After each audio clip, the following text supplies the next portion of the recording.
Hi, I'm Taylor Smurl. And I'm Tommy Smurl. And this is Neat. Wow. Well, hello, Sergeant Tommy, Major Tommy, Private Tommy. Major Bummer here. Major. Okay.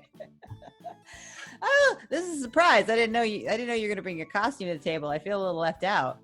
Well, we're talking about war rations, so I thought I'd pull out the old war uniform that I had from the war and wear my war uniform. The war on poverty. Well, I feel left out. I don't have a war costume. I have some fantasy cosplay. Well, you're not allowed to have any fantasies in this man's war. I don't like that at all. Hold on. We're just going to drink and fight. Well, now you're ready for action. All right, Private Bummer. This is your captain speaking. I just got demoted. Yeah. I think this is from Final Fantasy, but that's a military unit. It's fine. Okay. There you go. Oh, hey, yeah. So over on the podcast, we talked all about war rations of alcohol around the world. Lots of armies internationally have employed war rations of booze for the troops. It's kind of a weird part of history. It blows my mind. Right? Here's your food, here are your boots, here is your fifth of whiskey. Yeah, we really need you to keep fighting, so here's some whiskey, get liquored up, and go get them. I feel like you should be a little sus of anybody that's like, get totally tanked and fight this war for me. Like, wait a second. That's right. But I've got a deadly weapon. That's okay. Just point it that way. No worries. Of course, making cocktails inspired by troops' rations. We've done grog on a previous episode. We had a whole episode devoted to Navy or the British Navy punch on the high seas. If you are curious about that, check that out. But for this episode, I thought we could focus on a couple of the cocktails that come to us from wartime eras and get their names from this wartime appliances. Yeah. Or weapons or something. Yeah. A wartime blender. Both of these cocktails we're going to be making today come to us from World War I. They are the French 75, which is named after a piece of French artillery. Comes to us from the New York bar in Paris around 1915. And then we're also going to be making a Sidecar, which is named for the motorcycle little sidecar that was very popular around the same time. They have those in cartoons a lot too. Yeah. Wasn't there a wacky racer that had a sidecar? Yeah, probably. Let's start with that sidecar. It's a little bit simpler of the two. Now, sidecar, it falls into the family. We're going to use a shaker for this. It falls into the family of daisy cocktails, so it's sort of a cousin of a margarita. In fact, some origin stories for a margarita credit the sidecar, as in people knew sidecars as a popular cocktail during Prohibition era America. And then when there was no more booze and they went south of the border, they went to Mexico, they couldn't get quite the sidecar they wanted because brandy is the main ingredient and brandy wasn't really available. So bartenders swapped in lime and tequila and made a margarita. And so the sidecar might have been involved in the invention of the margarita. And Jimmy Buffett for sure was. Jimmy Buffett wasn't involved in the invention of the margarita, but he's definitely involved in the proliferation of the margarita. There you go. All right. So, of course, with any daisy build, this is going to be pretty simple. It's going to be 2 ounces of base spirit, 3/4 of a liqueur modifier, and 3/4 of a citrus. So in this case, we're going to start with some brandy, 2 ounces. All right. I've got my good Hennessy. All right. What'd you say, 2 ounces? 2 ounces, yes. And then you want to do 3/4 ounce of triple sec, Cointreau, Combier, whatever your orange liqueur of choice is. 3/4 ounce. Yep. And then 3/4 ounce of lemon juice. Get the old lemon juice flowing.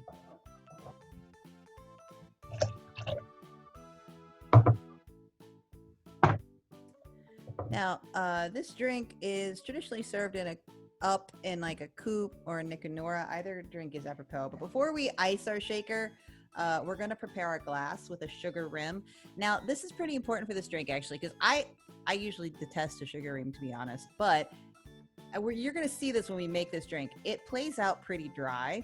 And that little bit of sugar around the rim actually can be pretty like important in balancing it out. All right, so rim it with a lemon. Yeah, you just want to run a lemon around the lip to get it just moist. And then just regular old white sugar. All right, now that look at that perfection. Beautiful. Fresh fallen snow. All right, so now that our glass is ready, we're gonna ice up our tin, shake it up. Are we ready to commence the shaking?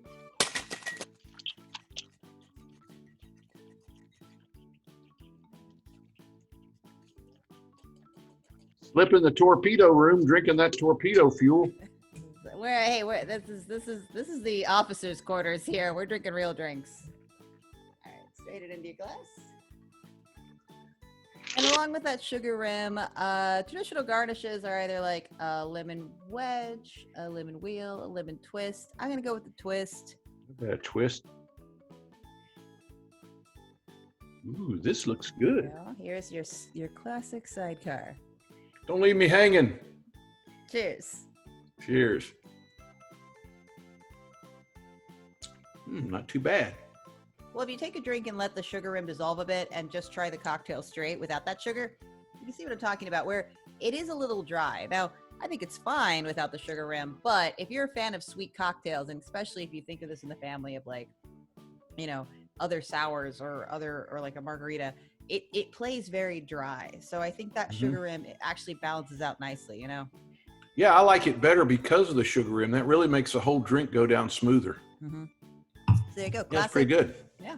Classic World War I cocktail. Very popular during Prohibition. So next up, we have one of my personal favorite cocktails, the French 75. We've made a lot of variations of the French 75 on this show before. We might have even made a French 75 back in the past, but classic, easy, beautiful cocktail. Basically just a gin sour topped with Prosecco. So to start, we're just going to do 1.5 ounces of gin in our shaker tin.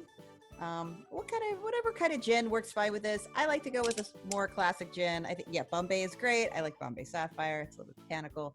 So, all right, so 1.5, huh? 1.5, yep. Next, it's going to be 1/2 ounce of simple syrup.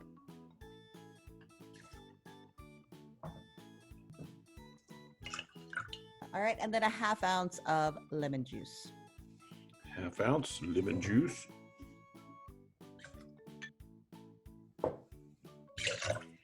That's still strange to me that you put in the simple syrup and then put in lemon juice. It's like they X each other out. Well, okay, Dad, have you ever had lemonade? Yeah. Does it exist? Yes. Okay, so no, it doesn't X each other out. Oh, okay. This is why I'm in charge. That's right. All right, let's ice up our tin.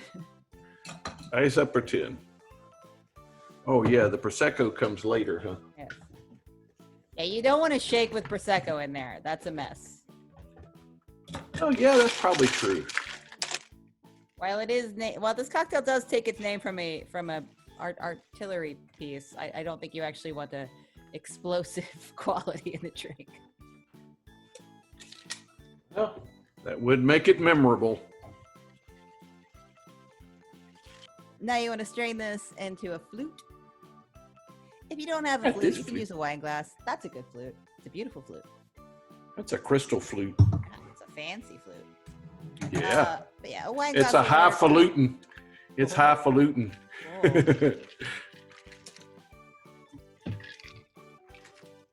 Oh, you got filled it up. You got to drink a little of that off. You need about 1/4 of the glass to finish it. I'll tell you what, though, that was pretty good, just like that. Well, that's just alcoholic lemonade at this point. That's all right with me. Gin and lemonade. Gin and juice. That sounds good. All right, and now we're going to top it with some bubbles. Prosecco, cava. Don't put anything fancy in here. You know, something not too sweet, something nice and dry, but Lunetta. $10 range. Yeah, solid. And we're also going to garnish this with a lemon twist. A lemon twist. Cheers.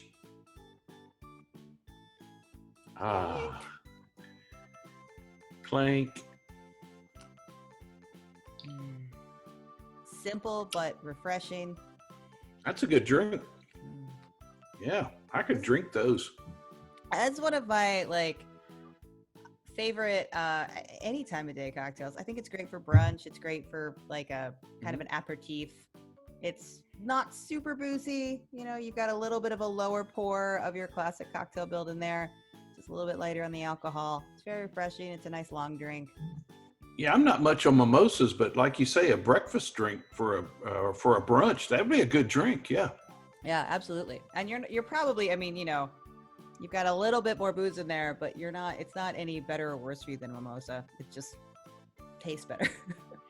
There are two World War I era military-inspired cocktails. Cheers. So, war may be hell, but the drinks are heaven. You need a lot of these to get through World War I or war in general. War is bad. War is bad. Booze is nice. We here on Neat the Boozecast do not endorse endless war. We do endorse tasty cocktails. Endless drinking? Oh. Tasty cocktails. Endless sounds bad. I don't need to say that. I'm going to say that. Thank you, as always, for joining us here. Thank you, Dad, for coming through. Well, thank you, Tater, for having me. It was a delight to break my old war uniform out of mothballs and wear it once again like I did in war. You don't have that from war. Why do you have that? I was portraying Glenn Miller getting shot down in a plane in a video, and so this was my uniform. Okay. All right. How can they find us, Tay? Tell them how they can find us. I was getting there. If you want to find us on social media, we are Neat Boozecast on Twitter and Instagram. If you would like to support us on Patreon, we have Patreon exclusive videos, exclusive stickers and coasters, all sorts of fun stuff over there. You can hit us up on Patreon. If you want to email us, you can email us at neattheboozecast@gmail.com. And if you want to find us on Facebook, Dad has a Facebook group. Neat the Boozecast group. There you go. We're right there. And you know, also if you're Patreon, sometimes we make fancy drinks for you. Well, that's right. We've got our first Patreon exclusive bespoke cocktail club video going up this week. So 2 lucky members got specialty cocktails made just for them. 2 lucky members. But there are 2 lucky members every month. So if you're not a member yet, you can join, enter your name into the lottery, and maybe you'll get your own video and your own drink and your own. Maybe your member will be lucky. Is that a sex thing? I don't like that. I don't do that. Ignoring that. So yeah, thanks, Dad, for being here. I've got to go back to war right now. You look like a milkman, man. What? When did you ever see a milkman? I had milkmans when I was a kid, but you don't see milkmans anymore. You. Do you not? Okay, fine. You know, photo evidence. You've seen a milkman. You look like a decorated milkman. Oh, you lived through the great soy milk excursion. That's what got milk. Oh yeah, you survived the rise of hemp milk. That's what those rewards are for. Oat milk isn't real. You got to get it from a cow. You can milk an oat. You just have to be gentle. All right. Anything can be milked, Fokker. And now we've reached the end of our video. I have been Taylor Smurl. I've been Tommy Smurl. And this has been Neat. If it's got nipples, you can milk it, Fokker. Why? Why is that the reference that you're going to make?